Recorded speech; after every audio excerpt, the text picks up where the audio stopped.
So welcome to the third year of the Independent Accountability Panel's review of the Energy Charter disclosures. In starting the meeting, I'd like to acknowledge the traditional custodians of country throughout Australia and their connection to land, sea and community. We pay our respect to their elders past and present and extend that respect to all Aboriginal and Torres Strait Islander peoples today. Thank you much for your disclosure from ActewAGL and congratulations on your commitment to the Energy Charter and the Better Together initiatives. You know our panel, Sandra Goldie from ACOS and Andrew Richards from the EUAA. Just by way of introduction, it is regrettable that in 2021 we're still talking about the impact of COVID-19 on individuals, families and businesses around Australia, including on energy businesses, as well as natural disasters in some areas and the upsurge in housing prices and other financial pressures around the country. So as a result, we consider that the themes of this year's panel's report are likely to be similar to those of last year: affordability of essential services, transition to net zero emissions by 2050 or preferably sooner, with the consequent key issue that no customers should be left behind in that transition, particularly because of affordability issues. And these themes have generally been confirmed by the stakeholder forums that we've already held this year. So we're here to discuss this with you and the other CEOs of signatory companies to get your perspective on 2021. We have some questions, but just to start, John, I'd like to hand it over to you to highlight any points from your disclosure this year, and then we can open it up for discussion. So thanks. Thank you, Claire, and thank you for those remarks. I think I almost felt as though we're redundant after opening remarks like that. It's very reflective of exactly what's transpired in the last 12 months. Probably as an extension to that, just from a landscape perspective, obviously we came off the impact of the bushfires, and we also in Canberra had some pretty heavy smoke followed by a hailstorm and then into the pandemic. So we've all had our challenges, and I'm pleased to say that the pandemic hasn't hit us as acutely as it has both New South Wales and Victoria. But I'm very pleased with the progress that we've made from 1 year to now. And I think it's been, as you say, a particularly challenging year. And I think the bones of what we had set up in the business to deal with these types of challenges stood us well. In saying that, though, we had to flex them and we had to innovate around coming up with different types of solutions to accommodate some of these challenges moving forward. And I think that's been done through a context of, again, as you mentioned, a very intense period where we're coming to terms with what the transition to net zero, and in ACT's case, 2045 is the target date. But I think it's at times potentially misleading to use 45 or 50 because the challenge is right here. And in the ACT, the transition is already well and truly underway. So from my perspective, I don't really look at it as being 45. I look at it as being game on right now. So it's been a good year, I think, in the sense that we feel that we've done as much as we possibly can. There's been no regrets from how we've dealt with some of our customer issues on the way through. It's been a heavy year from a regulatory compliance perspective. So I think some of there are a few issues on the way through where we would have liked to have spent a bit more time continuing to strengthen things, but there was an issue around bandwidth for this particular year. But all in all, we're very pleased with the progress. Thank you. All right, well, we've got some follow-up questions about your disclosure. So Cass, I might ask you to start. Great to see you, John and Rachel as well. And I just acknowledge I'm on Gadigal land, so but often are on your country. And so I must say, you know, I know that it's been a really, really hard year in many different ways. And I acknowledge all the really great work that you've done over this year, and it's really reflected in the disclosure. And John, you know, you highlighted in some ways you feel like you've thrown everything at it on so many levels in terms of supporting customers really having a strong focus on vulnerability, and I think that is really reflected in the disclosure here. And so, and there's a very strong partnership with your government in making sure, for example, that concessions are available and they are delivered. It's one thing to have them, but it's another thing to make sure people are getting them. You'll see we will, I am sure, again, as a panel, be saying across the industry and for charter signatories, we have to make sure that everybody who is entitled to support is getting those, concessions delivered to them. So I would welcome comments from you about what are you doing to throw everything you can at that one.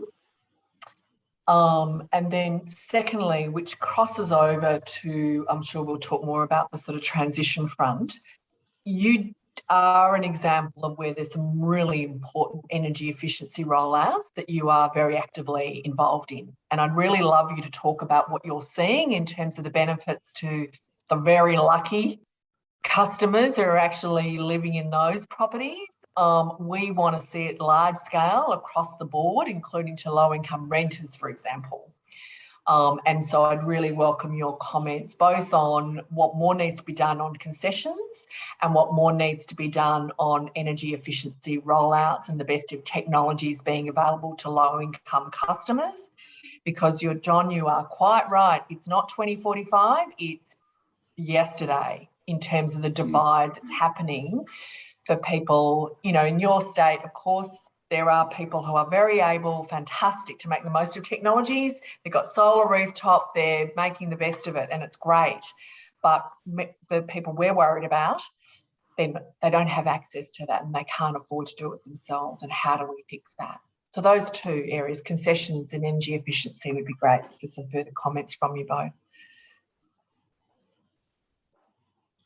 Okay, thanks, Cassandra. So just on the first point about, I guess, closing out, making sure that we get those rebates and appropriate support mechanisms through to customers. Your point about how we work with ACT government has been a very, well-tested and important point. So the relationship and communication with them has been, has been well-tested over many years, and we've been through energy support funds and the immediacy with which we can work with government, and they can reach out to us and vice versa about what we're seeing and getting and I think lead indicators is been a big change from where we've come from in the past. And I know data can sometimes sound a little bit impersonalised with regards to a customer conversation. But rest assured, John, we're really interested in your data, what you've done with it, because that's what we can do at scale to reach people, for sure. Yes. So I think it's been, the network that we've had with staying close to our stakeholders, COTA and all of them, we're well and truly alive with those conversations all the time. So it's not just about what's coming through from a policy or statement of expectations. And I shouldn't say I'm not discarding any of those, because they've been an absolutely critical element to how we've all got through COVID. I think they've been, it's the combination of all of the measures that have come through that have been the success. So we do two things. I guess the first thing is we have that ability to get things through to our customers very quickly in the ACT. So we can have a conversation with government and they can say that, we intend to head down this road, and we can literally have it out in the next billing cycle. So I think the speed to market is very important. And often that's not from an ACT government perspective, when they talk to us, it's not just a shotgun solution. They've thought through where they need to target those, and so it's very clear, and we'll have a conversation about how best to get that through to people. So we see those efficiencies being extremely good. We also have the finger on the pulse with being able to stay close, in particular to 30,000 concession customers, 1,000 hardship customers. We can literally pick up the phone and talk to all the people that are working around those areas, and they can give us quick information as to how things are moving. I guess probably through COVID, the more evolving challenge has been outside the hardship customers and the concession customers, and moving into small to medium enterprise. So I think that's been a new challenge for us all to make sure that we're supporting them however we can. Now, putting aside government incentives and the like, the key to that has been the relationship through how we manage our debtors. And that's been a point of contact that we've used to keep the channels open with those customer sectors. Anything we can do on a proactive basis about understanding where they're at. There's no sort of traditional hardline debtors collection. It's more about case management moving forward. So it's a very different approach that we've taken, and we've really front end loaded that one. If I may, John, just coming to for a moment how you've used your data to both flag up early when people are starting to not be able to manage their energy use, and that's, making sure people are getting the concessions or, other the ways to prevent people accumulating debt, how you've used data for that purpose, because in other contexts we often hear that, well, we'd love to do it, but we don't have access to the data about the eligibility. And, my view is to find me someone who doesn't want to get a concession to which they're entitled. Nobody's going to object to getting a concession on their energy bill, but we've got to fix the linking of the entitlement to the data that you've got. Can you just speak to that a bit, how you've used the data through this process and what more needs to be done? And John, and on the energy debt side too, yeah. And John, before you answer that, could I just throw in there as well the data to make sure that people are on the best possible offer for them? I think you mentioned in your disclosure that you provide a lot of information so that people can pick the best market offer for them. But what about a proactive role from ActewAGL about anticipating that and you taking that step rather than leaving it to the customer? So if you could throw that into the mix as well. Okay, certainly. Rachel, do you want to go for a run on this one? Yeah, sure. Come around behind. No problem at all. So I think the first thing to mention in terms of the data is that we've implemented a range of new capabilities over the last 12 to 18 months. So from a technology point of view, we're talking about the use of systems like Power BI and linking that with our billing data so that we can understand customers' energy usage profiles, how those are changing over time, but also how their bills are looking over time. So as John and Cassandra have both referred to, for the first time in recent times, we've seen customers who have previously not experienced any issues with overdue payments or experiencing hardship moving into those buckets for the first time. So we're starting to see some of those characteristics with different customers.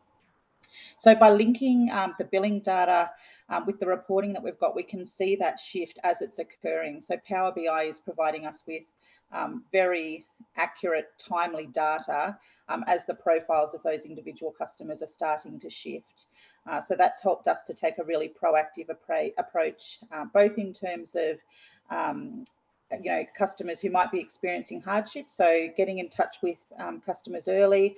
We very much increased the number of outbound communications we were making to customers. So we were able to use the data to identify using some of those lead indicators, not only the lag indicators, get in touch early, offer them flexible payment plans, talk to them about making sure that they were on the best offer for them. And to go to your question, Claire, we've put calculators in place for our customer facing staff. So as a customer, as we engage with customers, we can run their energy usage across both electricity and gas through these calculators and tell them what their options are. So what we would recommend to a customer who uses a small amount of gas compared to a customer who uses gas for heating during winter, we would present them with a different type of market offer using that capability that we've put in place. In terms of making sure that all customers who are eligible to receive a concession are accessing that support, again, we've very much increased the focus on that through our outbound correspondence with customers. So through the scripts that we provide with our customer facing staff, through all of our customer letters we referred to available support measures. Rachel, And can I also, just, if you don't mind, can I just check have you looked into whether you could automate the moving people onto concessions by data matching? And what are the barriers to being able to do that? We have looked at this in the past, and it has been a very difficult process to match the information across accounts, and so it is something that we do rely at times for customers to engage with us. So what we do from our perspective is make sure that they are aware of the available concessions and how to access those through ActewAGL. I'm just spending a little bit more time on this topic with both of you because given who you are, in the charter process, we're looking for the sort of where there's the breakthrough examples. And I was wondering whether you might be one of the breakthrough examples for us to automating getting people onto concessions and kind of going, see the difference it makes. So just so just maybe flagging it for, further work. Because of course the outreach is really crucial. We do know that as well, but many people just don't connect, they don't read, there's a lot of information people receive and they don't necessarily identify that they could have been on a concession earlier, for example. So note very much the efforts you've made over this last year, including an Anti-Poverty Week, for example, all of that sort of personal contact, that's really crucial, and the collaboration with organisations in the sector. And you're saying also in your standard correspondence, you've really put a lot of effort into that. Is that right?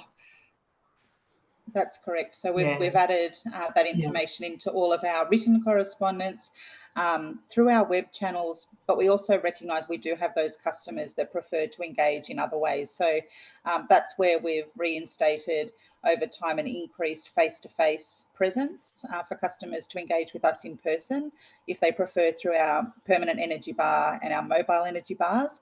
And the other thing that I think has been a great success are the Bring Your Bill days that we've previously talked about. So we undertake those in conjunction with our key community partners. They invite us along and we talk in person to their clients and customers, and that personalised support really is about making sure that they're accessing all available support options, looking at their account and the way that they use energy, again, make sure that they're on the best deal for them, and any other support we can provide through those conversations as well.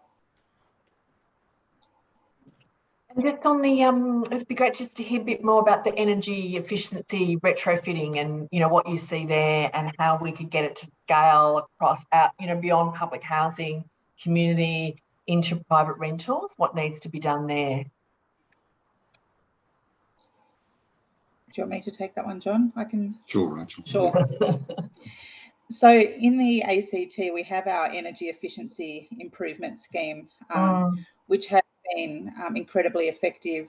We've worked in partnership with both ACT government and again key community partners to make sure that the customers who most need the support can get it in terms of upgrading appliances, replacing things like light bulbs or inefficient hot water systems, replacing air conditioning systems. I think something for us to keep an eye on into the future will be where there's a requirement for an individual customer to make a co-contribution to a particular upgrade or the installation of something into their home. I think a key focus will be making sure that they're supported with that contribution in addition to the broader support, so they can actually get the benefits, both from a cost savings and an emissions reduction perspective of those different technologies. Do you use NILs in that process? Do you use the no interest loans in that process or with the community groups? So we do two things, Cassandra. We've got at the moment the ACT government are out with sustainable home loan schemes up to $15,000 interest-free, which is fairly new. In addition to that, we also have our own interest-free scheme, which is used as well, and that's a repayment program across 3 years. So there are a number of channels, whether it be us or ACT government. And that's we also have. Can I ask, John, is that the second one? The first one is for people who own their own home, isn't it? It's not available to renters. Is that right? Rachel, do you want to? That's correct. Yeah, that's okay. correct. And I think Cassandra. Oh, sorry, John. Wait, sorry, Rachel, I'll cut in. There you go. No, that's okay. I think the renters issue will continue to be something that we need to monitor over time. A conversation we all continue to have is that those who rent are not necessarily in a position to be able to make changes to the home that they're living in that would make a great difference from both a cost savings and emission reduction perspective. So as we move into this new world with the vulnerability that we've continued to observe over time, compounded by some of the other changes occurring, I think that this will be something that will need to be managed really well from a macro perspective. So I think we'll all have different roles to play in that transition to make sure that we can protect customers through those changes. And I think just picking up on a couple of those points. So, years ago when we came out with, when small to medium rooftop schemes were subsidised and rolled out, and there's been a big shift, I guess, from a policy perspective to deal with making sure that we've got equitable access to all of these schemes moving forward. So it's the fine detail in some of the government schemes that are talking about asset testing and the like, which is really moved that indicator from I guess the different socio-economic ability to access these. Now, we're talking on behalf of government schemes, but I can say that there's been a really clear shift to make sure that the people that originally weren't able to access these have a better run at it now. Now, I think it's early days, and the issue about how do you sort of stimulate a landlord to adopt PV and a number of these other mechanisms. But as we move forward, some of the policies around energy efficiency in the ACT, greenfield homes, mandatory installation of EV chargers, I think will roll out in due course. And so I think there's a planning shift, a policy shift, and a whole heap of mechanisms that are currently on the ground, which will help, but it's going to be a long road. Look, I know we'll probably need to move to some other questions. If there's any, because I think what we'll particularly be interested in, because you are clearly, you've got a lot of great partnerships in place doing this kind of work, and accelerating the coverage for people on low incomes to have access to these technologies is really game changing, as you probably know from your case studies on the change in the use once people get access to technologies and the right appliances. It's I'm sure you're doing the studies on that, but what do we need to do to get it at scale? The minimum mandatory efficiency, energy efficiency standards for rental properties, for example. Indeed. In terms of other parts of the system that need to change so that you can do your bit. What do you need? The ACT government's done extensive consultation on this with stakeholders across Canberra, and I think whilst I say it's a long road, I think they're on the money where they intend to go with this. So it's a long road in the sense that it's early days, because the penetration will be gradual across it, but they're becoming quite targeted through a number of policies on how to get this done. So I'm pretty optimistic that we've rebalanced this well. John, before I pass to Andrew, could I just ask you both about your approach to disconnection? We're hearing from other signatories that they've adopted a knock before you disconnect approach as a trial, and it probably won't come as any surprise that we'll be suggesting that should move from trial to business as usual, and again at scale. But could you just briefly talk about your approach to disconnection? I think obviously we've been in an extended period under statement of expectations that's provided a guide on that. And I think as we come out of SOEs, there are situations where in the ACT, if you're in a hardship or a concession situation, you aren't ever disconnected. So that's the first thing to call out. I think there's a balance in the disconnection process where it's about, I think, not having an open conversation about how we go through that is unhealthy. You have to open this right up and actually go into the community and talk to a number of stakeholders, because there are still times when unfortunately disconnection will occur. And that's all part of, I guess, keeping, if I can put it this way, a balanced market of how things work. But in saying that, you know, in the ACT, going back to the earlier conversations about how we reach out to customers, how we're managing their debt, we don't find ourselves in a situation where disconnection becomes an immediate issue. It's very rarely adopted in the ACT, and disconnection isn't always just for a lack of payment. It could be the fact that the site is no longer used, but it's still connected. So it's actually to the advantage of some customers that we disconnect sites as well.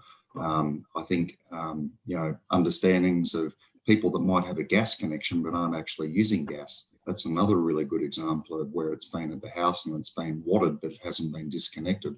So I think the, you know, the issue is not something that is, you know, a material issue in the ACT. We just don't have an agitated situation around disconnections. We work through it systemically. We have conversations. We extend, you know, payment plans if it's a financial issue. And in due course, if it comes to a disconnection where there is, you know, a pattern of persistent issues that's our absolute last resort, then we disconnect. But that would be. Rachel, is there anything you want to add there?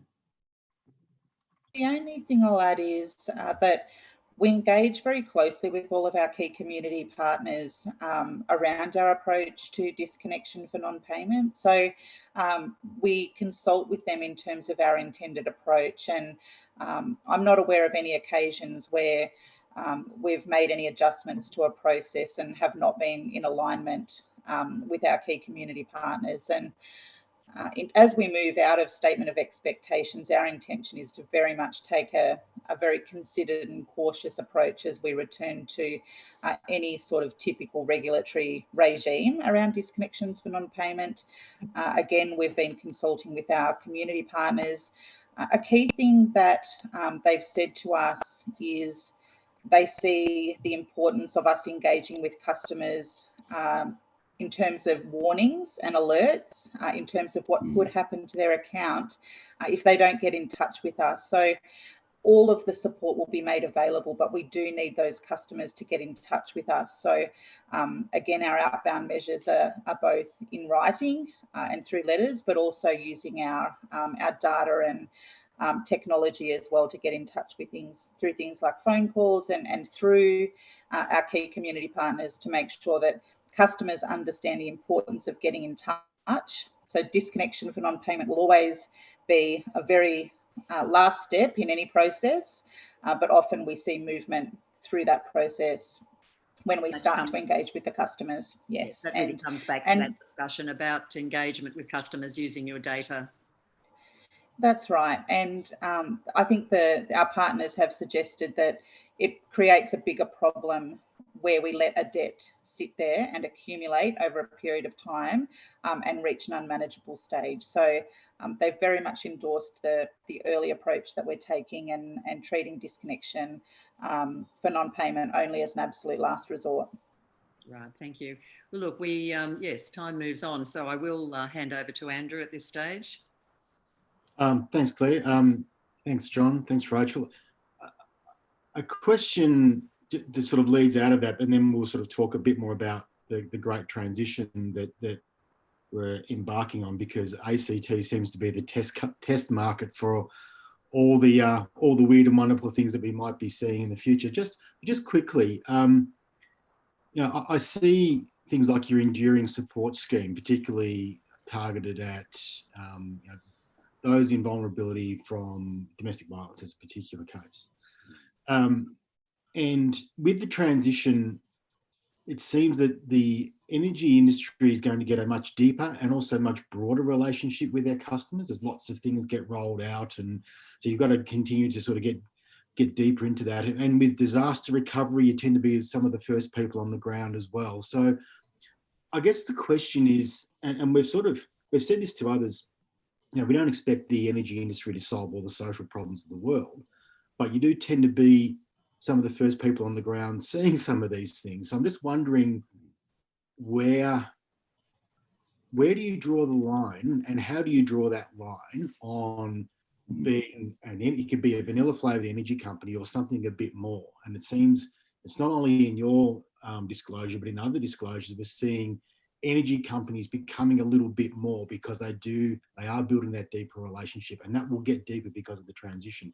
So the question is, what else is to come in that space? Do you see that sort of space expanding? And how do you make decisions on what you get involved in and what you don't? Gosh, it's such a great question, Andrew, and I've sort of been rolling around in my head for some time now because of the shift. And if you go back a few years, a contact center call was about a connection, a disconnection, or an offer, and it was just such a different landscape. And now there are conversations, as we've touched on before, about the complexity of customers receiving so much information out there through the newspaper, through radio interviews, through social networks and the like. And I'm just, absolutely perplexed about how someone in the street can navigate that amount of information and make a decision knowing that the decision they're making is fact-based and they're making the right long-term decision. Because I think it's gone from a commodity-based discussion to actually something that is more of an infrastructure investment type path as well, where people are thinking about is my next car going to be electric? Well, we're talking about $40,000 to $100,000 type range, and it's no longer the weekly, fortnightly bill. We're talking about how do I change my home if I have to transition from gas to electricity. This means that it's very personalised about how I'm going to actually navigate some of these challenges, and I absolutely agree with you. I think we're morphing in our relationship with the customer, and we are yet to work out exactly what role we're going to play in that into the future. And the transition to net zero is only going to further take us into areas that we haven't been before. And so the one thing I'd say about where we go and where we don't go is that there has to be one guiding principle through all of this. It's trust and confidence. And if, we came through a 10 to 20 year period where, trust moved in the energy sector, as we're all aware of, the next challenge is going to be how we maintain the trust and the connection and the confidence of the customers on the way through the net zero transition. And we come out the other side knowing that the customer feels good about the role that the energy industry has played in that, in helping them transition a very complex path. And it's not just us. I mean, we appreciate that there's many stakeholders involved in this. And so I think the key to this is that the more we can all get on the same hymn sheet about what roles we're going to play in this and get clarity around that, the better it's going to be. And I think this is an incredibly rich question you've asked, because it's a whole game changer on how the retailer is going to have a relationship moving forward. Because I think unfortunately the pressure on the electricity industry is going to get even greater. So let's take the ACT as an example, where you're banning gas and moving away from gas. So there's full electrification in the home, and there's going to be electric vehicles, and you're probably going to have something on your roof, and maybe even, if you're lucky enough, something in the garage. So you're creating if you like, from a risk perspective, from a customer, a single point of failure. So if I don't pay my electricity bill, I don't get to drive the car, and I don't get to do a whole bunch of other things, because it's just, so that's going to be a difficult and challenging thing to manage. And is part of it education? And I hate using that word.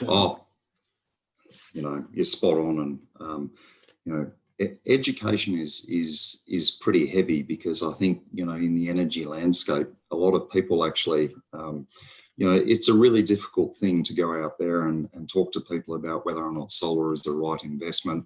And as soon as you make that, sort of have that discussion, there's a rule change about whether or not you're getting a feed-in tariff, or there's an export arrangement that might shift. Battery prices haven't come down. We all thought they would. Community batteries might be something that people start to hear about moving forward. You know, the conversation about gas and you know, frankly, it was purported to be a clean fuel many years ago, and we have customers saying to us, hang on, you know, we heard it was clean, we've made the transition, and now you're telling us not, and now it's time to, what are we going to do next, and what if you've got it wrong? And you know, these conversations are really complex, so I think it's about putting the facts out there. I don't think we're necessarily going to be moving into a full-blown energy advisory solution where we put ourselves right at the front of this. I think it's about making sure that customers have all the facts that they possibly can. And I think, to your point about the single point of failure, it's actually it's greater than that, because in our business we offer partners that go out and we will install an EV charger in someone's home. We have partners that will put PV on people's roofs, and we have people that will turn up and put a smart meter on your house.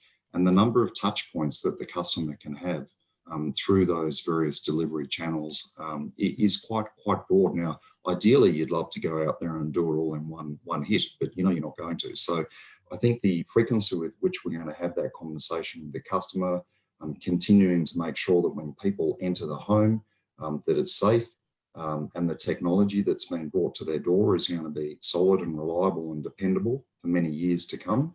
And that's a big call. You know, we can't underwrite every future new energy solution into the future. So I think it's just about, as you say, I think education is a critical point. I think holding the right principles about customer experience, safety, reliability, all the things we've talked about are coming under they're morphing into a new challenge moving forward. Yeah.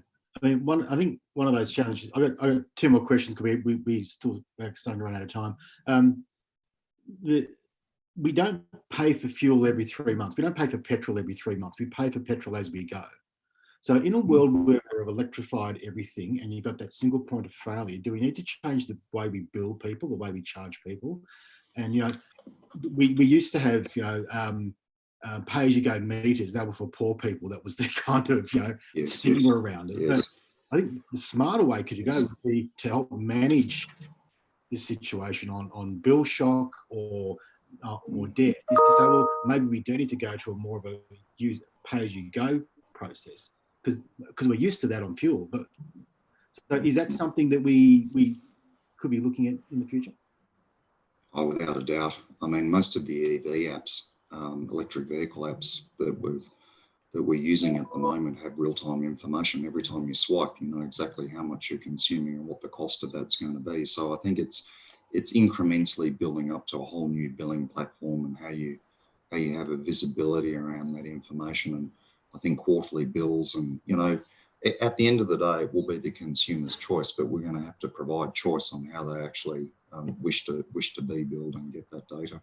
Yeah. For sure. Do you mind Absolutely. if I add to that just briefly, John?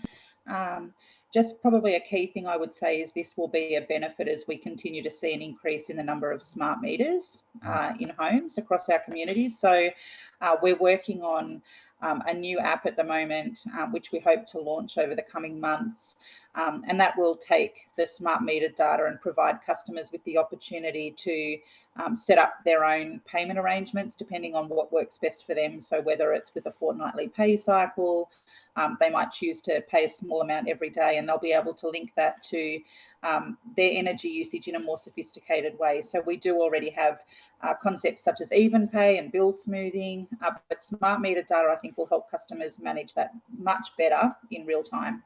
Yeah, look, I agree. And it's been a real shame that we've put, what, 4 million homes have solar on the roof, and we didn't take that opportunity to put smart meters in at the same time. It was a real missed opportunity. So we need to sort of rectify that for the future. A final one, and look, this might be a tricky one for you to answer because it comes down to bill shock and transparency.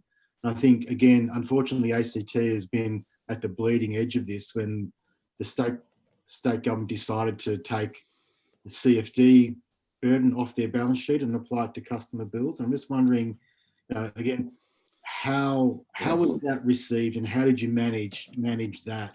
Because that's the significant bill shock that we have to avoid in the future by improving transparency and those sorts of things. Absolutely, and I thought it might come up today, and we were close to time, but you've Take it away, John. You've done it. You've opened the chest, so off we go. Yes, on the 1st of July, there was a approximately 11% increase in retail prices, the overall bill increased by approximately 11%. There was behind that was an increase in network prices, and as you say, it was driven materially by the contract for difference payments as a result of the 100% renewable scheme. And the line of sight on, I guess, the volatility of the wholesale prices in the industry has never been more challenging. And you know, in saying that, there have been years when the customers have benefited, but I don't think the visibility of that has been there on the way through. And in this particular year, they haven't. It's been the converse. And it's been in a period where every other state saw a reduction in electricity prices, so it was amplified. And so since then, I think as we went through that, there's been a continuous education about how these contracts work, what they were set out to do. And as you say, we've become a bit of the an example of making sure that as we go through these things, that in particular, the community understand it, and they're complex. And it takes a long period of time to boil it down to get the simplicity. And some people have interest in understanding it and others don't. But what they do know is that when the bill pops out, the issue that we have to do is the most critical issue is being able to get forward visibility of what's going to happen with prices. And so that we can actually manage that. No one likes that volatility. And we've been through, you know, years where we've had massive spikes in wholesale prices, but I guess the whole of Australia was savvy to the fact that that was probably going to be coming. It was on the front page of the paper every day. Understanding complex schemes, jurisdictional schemes, national schemes, you know, it's a real challenge, and it's only going to get more challenging as we move forward. So I think your point about having transparency around these, and particularly mechanisms that allow us to sort of smooth bill shock as we move through. God forbid that we do have bill shock, we don't want it. And at the end of this, obviously, we want to make a transition where the overall price of electricity is not continuing to rise, or gas. So I think it's a complex issue, but we've had a lot of lessons learned from navigating that price variation on the 1st of July. And I might add as well, it's still falling out now, many months later. Unfortunately, you're not going to get bouquets for lowering prices, but you'll get a brickbat when they go up. So look, it's a big question going forward, because you know, states rightfully are moving down net zero, and I agree will be before 2050, because momentum will just get us there before that, I think. But I think the transparency and trust you talked about before, trust and confidence in the energy system is really critical here, because if we are to get to net zero by whatever stage it is, it seems as though we need to have an enormous amount of trust and confidence that the energy system will deliver and that we understand what we're getting. So these sorts of bill shocks, if you like, or things coming through that people weren't expecting or it's not been explained, actually reduces trust and confidence, and people will lose confidence in the energy transition. That's the last thing we need. So I'm really interested, maybe it's another conversation to really sort of tease that out and understand, well, what can how do we do this better to ensure that trust and confidence grows and is not diminished through this process? Absolutely. That's an issue that we could discuss for a very long time, but unfortunately we are out of time. So thank you very much, John and Rachel, for your, it's been a very helpful session, and we will now, we'll be, as you know, we'll be publishing our report in December, and then meeting with the CEO Council after that. So thank you very much for your time today and your disclosure and this very helpful discussion. Thank you. And again, just really great to see all those partnerships on the ground with the community groups and organisations over this period. It's really been fantastic to see that. Yeah, thank you. We appreciate the comments. Yeah, thanks. Okay, thank you. Bye-bye. Thank you. Bye. Thanks,